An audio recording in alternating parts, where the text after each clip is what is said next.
I was thinking about a problem with the use of the term female supremacy. Feminism is the pursuit of female supremacy, but it's a concept many people struggle with because it sounds extreme. Supremacy sounds grand and powerful, striking and dominant, clearly unjust and oppressive when prepended by any group. A bit like this. It had become, in short, an England completely dominated by the female sex. Even the Union Jack had now become the Union Jill, a sad travesty of its former self. But of course it's not really like that. So what is meant by female supremacy? How does it describe the ardent desires of feminists and the more ordinary desires of women? Female supremacy is not always obvious, like bias towards women in the family court, or exemption from selective service, or unfair allocation of healthcare resources, etc. Rather than a clenched fist, it's more often like a concealed gun in the room. It's not in your face, but rather hidden in plain view. Female supremacy is soft and suffocating. It's about women being favoured and handed advantage or victory over men on every occasion possible. Women must win and be seen to win. Men, of course, enable and promote this behaviour by offering no resistance to the demands of women and the state. So what does female supremacy look like? The principal issue with Donglegate is that it was a convention under a code of conduct written by feminists. Therefore, each and every woman in attendance was essentially the equivalent of a card-carrying feminist. Like this. If you would shut the fuck up for the 50th billionth time, I'm reading, fuckface. The code of conduct was wrapped around every female at the convention in a way that perhaps Batfink could explain best. My wings are like a shield of steel. Every interaction between men and women under a feminist written code of conduct is subject to the ludicrous feminist ideas of man as oppressor and woman as victim. Which reinforces rape culture, which is part of patriarchy. So from the moment PyCon adopted the feminist policy, the convention became a mini patriarchy, with women suffering for being women at all times. So naturally, any offence taken by a woman could only be justified and must be punished. The men's joke in this case was not worthy of reprimand, and any sensible person knows it. Can I use a dongle with this? Does it make you uncomfortable to use the word dongle? Her complaint shouldn't have been entertained, but it was because it was a feminist view of the men's private interaction, which allows nothing to pass between men that any woman anywhere might take offence to, at any time, for any reason, even if that interaction was not sufficiently offensive in itself to upset anybody except the excessively sensitive. The joke was clearly not the issue. It was a woman feeling offended which was the issue. The men could have been making a joke about, I don't know, firing a squirrel from a catapult, or being mean to orphans, or whatever. The PyCon staff would have responded in the same way. The enforcement of a feminist policy simply equates to woman offended equals man at fault, who is probably a sexist, misogynist arse clown who attacks the rights of women everywhere. And he's a bastard. And then some. Any man who attends a Python conference or any other tech conference is now under the thumb of feminism and the toxicity of feminist thought. Any woman a man sits next to is empowered in that very unhealthy way we've all come to understand. It's unlikely, but she can do it if she likes. The code of conduct targeting men is primed and ready for her use, and if you're in her blast radius and you're male, you will pay the price. This is female supremacy.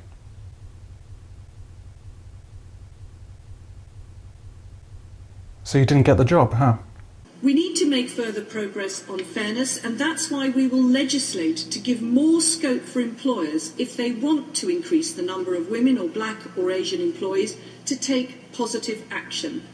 Legally sanctioned and encouraged discrimination against men in hiring practices means that if you go up against a woman who is equally qualified, she gets the job and you don't. Every time. Why? Because she says she's oppressed, and we all submit to her victim status. Every time. That is female supremacy. In the UK, what used to be called the Boy Scouts organisation is required to admit girls. Why? Because women demanded it, saying that it's discrimination to restrict membership to boys. However, in contrast, the Girl Guides refuses to admit boys. Why? Because those same women, fully aware of their hypocrisy and vile disregard for the welfare of boys, say that girls require a safe space for themselves away from boys. This is female supremacy. Tickets to the Wimbledon men's final cost £3,250. The women's final costs £965. yet prize money for both sexes is equal. The people who pay those kinds of prices to watch the best players, why are they prepared to pay over 3 times more for men's tennis than they do for women's tennis? To put it another way, if women's tennis is worth equal prize money, why is it not worth an equal ticket price? Add to this that men are required to play much more tennis than women, with men playing the best of 5 sets and women playing only the best of 3, and that men play tennis at a much higher standard than women, and that the requirement for men to play more tennis means that most male players have no time left to play in the other events like the doubles, meaning that women are able to earn much more than men at events. With all this, what you end up with is very clear, multifaceted discrimination against men in professional tennis. Yet, we pay women equal prize money because of the usual pattern of women complaining and men attending to that complaint. Women complained that it was discrimination against women to pay men more for their greater ability, their greater number of sets played, and their greater audience appeal. And men agreed. When we so clearly discriminate against men, yet women still complain about discrimination against women and unjustly succeed in their complaint, that is female supremacy. A woman costs a man 10 years of his life due to a false rape accusation. She's not prosecuted nor required to give back the money she was awarded for the rape that never happened. The media has not so much as a harsh word for her and only ponders the question of, should she be prosecuted? You couldn't make it up, but this is female supremacy. The girls go to college and the boys go to jail. Women significantly outnumber men in universities and have for many years, yet universities still provide no unique men's resources, no men's offices, no men's departments, no men's advice centres. Women, however, are oversupplied with services aimed to help them somehow overcome their numerical superiority on campus. Where female advantage is honoured and male disadvantage is ignored, that is female supremacy.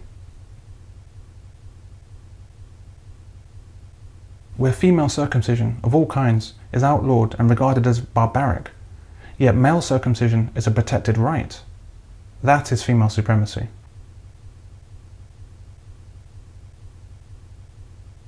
Where urinals in a men's bathroom are removed due to the sensibilities of one woman who would never even see them, where men are dictated to by women even in how they take a piss, and when men comply, that is female supremacy. It's already public government policy to not sentence women as severely as men for a given crime. But when we actually contemplate closing women's prisons, and I predict this will be instituted in the UK within 5 years, with the reasoning that when a woman commits a crime, it's somehow less criminal than when a man commits that same crime, and at the same time we wax lyrical about how women are at least equal to and typically superior to men in all fields imaginable, including morally superior, that is female supremacy. The book has 4 main messages for men. The first is, help women sit at the table, help women reach for opportunities. Despite all of the progress women have made, we are nowhere close to having our share of the leadership roles. Where a woman can be at the top in industry, yet still behave as if she were at the bottom and ask for more for herself, or at least for her sisters, that is female supremacy. And in order to allow progress on women's representation in the House to continue, we'll extend the permission for all women shortlists for parliamentary selection until 2030. Where we potentially encourage the advancement of substandard people into our government, and where we also deny the advancement of better candidates under the mantra that it's to our benefit when women advance without merit, that is female supremacy.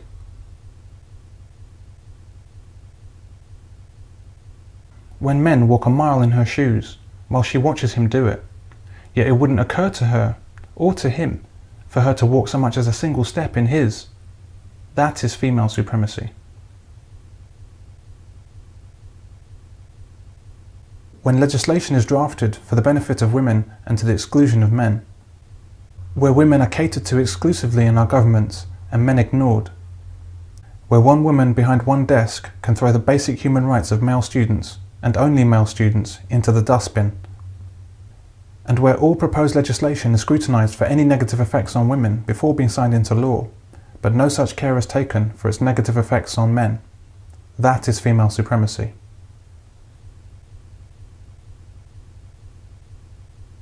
Endless tough women on our screens, juxtaposed with helpless women. Now you come on now, or you gonna regret it later. So she can show up with fresh bruises later, Ed. And never a missed opportunity for bad men to be taught the error of their ways towards women by one of a few good men. The good man will beat the bad man and stand up for women. Every major show or film will feature domestic violence by a man, or a deadbeat dad, or both. So it is written in Hollywood, so it shall be shown on our screens. That is female supremacy. When women sexually abuse young boys, and it's called an affair, and when they sexually abuse girls with objects, well, then it becomes merely a lesbian affair. Women tend to use objects, broom handles, bottles. One woman said that she was sexually abused by rose stems with the thorns still on, being stuck up. Women can be quite cruel using objects, but they're still after their own sexual gratification. And yet we still only choose to move men away from children on aircraft because women are the kinder, gentler, safer sex. Then that, most assuredly, is female supremacy.